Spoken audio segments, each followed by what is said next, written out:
This is Nick Douglas for Adventures of a Sailor Girl. It is Christmas Eve, which means 2 sleeps to the big day.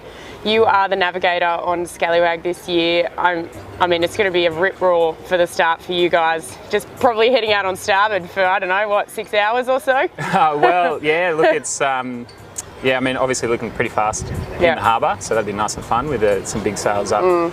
Get out to those turning marks pretty quickly, and then, yeah, there's a couple of decisions to be made pretty early in the race about being out in the current, so along starboard, or sticking inshore. So yeah, some things to think about, and there might be some tactics that play into that as well.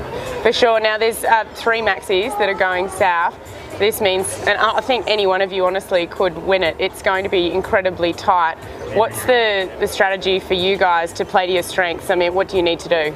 Yeah, well look, upwind is, you know, really just a waterline kind of thing, and then a riding moment thing. So there are different, you know, the different boats are moded in different ways and have their strengths and weaknesses. So, but you know, it's going to be survival as well. Part of the, you know, the forecast in the first night is southerly against current and a bit of a sea state. So that's you know, you can't break anything in the first 24 hours, and that's going to be really important for us to you know, tactically, you know, we might be out in front, we might not be, and we just got to hang in there and stay in touch. Yeah. 100%. Now, as a navigator, you have probably been glued to the weather for what, the past 2 months? Yeah. How long have the weather models been showing that it's going to be a southerly? Are they starting to look more consistent? What can we expect as a forecast from you? Yeah, from me. Okay, from me. So on Monday, if you'd asked me this question, I wouldn't have given you an answer. Exactly. There we go. So it's now Friday. So it's been short. Yeah. And we're saying the models pretty much agree on the bigger picture. So that's good from a, you know, forecasting perspective. So that's saying southerly all the way down the New South Wales coast, across Bass Strait. The last few days it was saying there's a bit of rotation into the east, and the timing of that was different between the models. Copy. And the strength of the breeze was different between the models, particularly in Bass Strait. For us, there's a tricky patch off northeast and Tassie, and again the models can't really agree there, and the global models don't do that very well. So we'll just have to you know, use a bit of old-fashioned looking at OBS and looking at what's going on down at that point of the race to see what we might decide to do. But yeah, look, in terms of confidence, you know, the key features are there; they're pretty settled. For us, it just looks like it's almost upwind all the way across to the other side of Bass Strait. And you've got a really good team on board. A lot have come from a dinghy background, so maybe those eyes will come in handy. Absolutely. Look, you know, you've got a number of tools on board where we're accessing data and we're looking at you know, things online throughout the race, but nothing beats keeping your head out of the boat. Now, last year, I'm not sure if you were going to head south with Scallywag. It's been the biggest gap for all of us who are looking forward to heading south.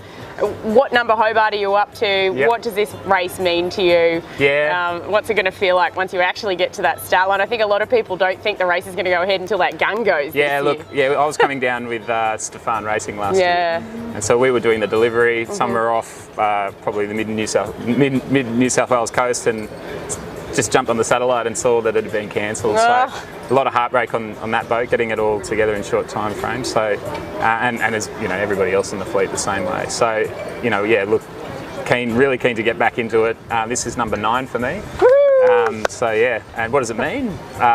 Look, it's a team sport. You know, it'd be great personally to have a good result. But I think for the team, you know, having a big absence, you know, there's a lot of guys that for sailing in general, sort of globally, that there's been a lot that didn't happen.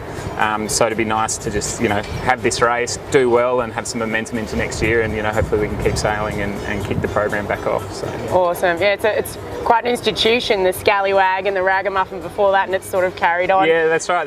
We call them Ragawags or Scallymuffins, but there's a lot of people from the old Ragamuffin days, and you know, so myself and Whitty and Tom Clout's over there, and there's a few of the guys from way back then, and yeah, look, I think that's kind of part of the naming, right? It's sort of bringing that legacy of Ragamuffin along with us, and still got that same attitude and the same mentality and the same spirit, you know, in the team. So it's a joy to be a part of. The brotherhood. Yeah, 100%, 100%. I think that's what this race is about, and the sisterhood. Obviously, I'm not trying to be sexist, but it is very much a community, and I think I haven't felt that in this village more so than now. I think it's pretty special. So good luck to you. I hope you have the best time with your mates on Boxing Day. Thanks, Nick. You're welcome. Cheers.